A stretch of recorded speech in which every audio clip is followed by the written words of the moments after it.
شروع اللہ کا نام لے کر جو بڑا مہربان نہایت رحم والا ہے۔ مومنو، کسی بات کے جواب میں اللہ اور اس کے رسول سے پہلے نہ بول اٹھا کرو اور اللہ سے ڈرتے رہو، بے شک اللہ سنتا ہے، جانتا ہے۔ اے اہل ایمان، اپنی آوازیں پیغمبر صلی اللہ علیہ وآلہ وسلم کی آواز سے اونچی نہ کرو، اور جس طرح آپس میں ایک دوسرے سے زور سے بولتے ہو اسی طرح ان کے روبرو زور سے نہ بولا کرو، ایسا نہ ہو کہ تمہارے اعمال ضائع ہو جائیں اور تم کو خبر بھی نہ ہو۔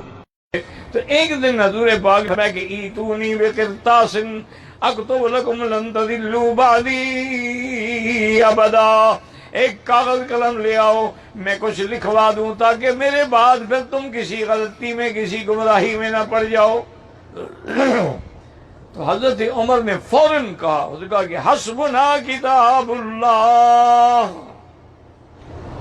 اور نے کہا کہ حضور اللہ کا قرآن، وہ مقصد یہ تھا حضرت عمر کا کہ حضور بیمار ہیں، تکلیف ہے، اب ہم اس وقت آپ سے اگر دین کا کوئی مسئلہ ہے تو دین تو مکمل ہو گیا، اب مزید حضور کیا لکھیں گے؟ حدیث کرتاس کہتے ہیں قلم کو۔ نبی کریم صلی اللہ علیہ وسلم نے اپنے مرض الوفات شریف کی بیماری کے اندر آپ نے یہ فرمایا تھا کہ ایتونی بے کرتاس اکتب لکم ما لم تضلوا بعدہ، کہ میرے پاس کاغذ لے کے آؤ تاکہ میں تم کو کچھ لکھوا دوں کہ جس سے تمہیں فائدہ حاصل ہو اور بعد میں بھٹکنے نہ پاؤ۔ حضرت سیدنا عمر فاروق اعظم رضی اللہ تعالی عنہ نے آپ نے جواب کے اندر یہ سن کر تو یہ کہا کہ حسبنا کتاب اللہ، ہمارے لیے اللہ تعالیٰ کی کتاب کافی ہے، جو کچھ اس میں بتا دیا گیا ہے، اور اللہ تعالیٰ کی شریعت ہمارے لیے کافی ہے۔ جمعرات کے دن وہ جو مشہور حدیث جس کے اوپر بڑی لمبی چوڑی بات کی جاتی ہے، نبی کریم نے کہا ایک کاغذ قلم لاؤ، نبی کریم صلی اللہ علیہ وسلم کے ارد گرد شور ہوا، حضرت عمر اور دیگر صحابہ نے موقف اختیار کیا، چھوڑ دو اس عالم میں نبی کریم کو تگ مت کرو، پیچھے ہو جاؤ۔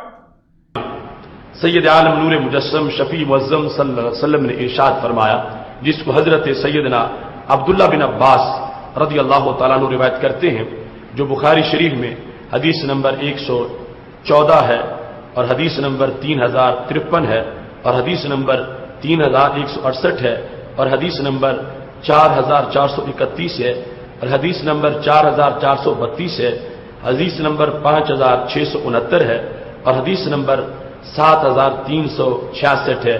ان مقامات پر یہ حدیث کرتاس بخاری شریف میں موجود ہے اور اس میں تقریباً مضمون ایک ہے، صرف چند الفاظ کا بعض مقامات پہ آپس میں فرق موجود ہے۔ حضرت عبداللہ بن عباس رضی اللہ تعالی عنہ ارشاد فرماتے ہیں، لما اشتد بالنبی وجعہ، جب رسول اللہ صلی اللہ علیہ وسلم کی جو بیماری تھی، مرض تھا، وہ بیماری شدید ہو گئی، نبی اکرم نور مجسم شفیع معظم صلی اللہ علیہ وسلم نے ایسے حالات میں بھی اپنی امت پر کرم کرنا بند نہیں کیا، فرمانے لگے ایتونی بکتاب اکتب لکم، کتابن، میرے پاس کاغذ لے آؤ، کتاب بمانا مکتوب، یا جس پہ لکھا جائے وہ کاغذ لے آؤ، میں تمہیں لکھ کے دیتا ہوں، لا تضلوا بعد، جس کے بعد تم گمراہ نہیں ہوگے۔ قال عمر، حضرت عمر رضی اللہ تعالیٰ نے درخواست کی، ان النبی صلی اللہ علیہ وسلم غلبہ الوجع، رسول اللہ صلی اللہ علیہ وسلم پر بیماری کا بہت زیادہ حملہ ہے، کہ آپ کی طبیعت مبارک جو ہے وہ بیماری کی وجہ سے تکلیف میں ہے۔ وعندنا کتاب اللہ، اور ہمارے پاس قرآن پہلے ہی موجود ہے، حسبنا، جو کہ ہمیں کافی ہے۔ واقعہ کرتاس کی کیا حقیقت ہے؟ ایک بخاری کی روایت میں بیان ہوا ہے کہ نبی صلی اللہ علیہ وسلم نے دنیا سے رخصت ہونے سے کچھ دن پہلے کچھ لوگوں سے کہا کہ کوئی کاغذ لاؤ، میں تم کو کچھ نصیحت لکھ دوں۔ تو سیدنا عمر رضی اللہ عنہ نے کہا کہ نبی صلی اللہ علیہ وسلم کی غالباً بیماری میں بہت آپ کے اوپر کیفیت ایسی ہے کہ جس میں اس طرح کی بات کہہ رہے ہیں، ہمارے لیے اللہ کی کتاب کافی ہے۔ صحیح بخاری میں 6 جگہ امام محمد بن اسماعیل البخاری رحمہ اللہ المتوفى 256 ہجری اس حدیث پاک کو لائے ہیں۔ رسول اقدس صلی اللہ علیہ وسلم نے وفات سے پہلے جمعرات کے دن، ایک روایت میں بدھ کے دن، حضور کی وفات پیر کے دن ہوئی ہے، جمعرات، جمعہ، ہفتہ، اتوار، پیر، 5 دن پہلے صحابہ کرام جمع ہے۔ اللہ کے رسول فرماتے ہیں لاؤ کاغذ قلم، لاؤ قلم دوات، جو اس زمانے کا تھا، میں تمہیں ایسی تحریر لکھ دوں تم کبھی گمراہ نہیں ہوں گے۔ جو نائے نائے ہیں وہ دوڑے ہیں قلم دوات کی طرف۔ عمر فاروق نے روک دیا، کہا یا رسول اللہ حسبنا کتاب اللہ، ہمارے پاس تو آپ کی دی ہوئی اللہ کی کتاب کافی ہے۔ میرے پاس کوئی کتاب وغیرہ لے کے آؤ، لن تضلوا بعدی، تاکہ اس طرح الفاظ ہے کہ میرے پاس ایک کتاب اور قلم لے کے آؤ تاکہ میرے بعد تم گمراہ نہیں ہو۔ اس الحدیث میں قرطاس کا لفظ بھی ہے کہ میرے پاس قلم لے کے آؤ۔ قلم کہتے ہیں، قلم کو عربی میں کہتے ہیں قرطاس، ایک نام قرطاس بھی ہے۔ تو یہاں حضرت عمر رضی اللہ عنہ کہنے لگے، اللہ کے الفاظ دیکھے، احجرا احجرا فاستفہموہ، کیا حضور علیہ الصلوۃ والسلام ہمیں چھوڑ کر چلے جائیں گے؟ وہ ذرا سنو تو صحیح، حضور سے بات سنو۔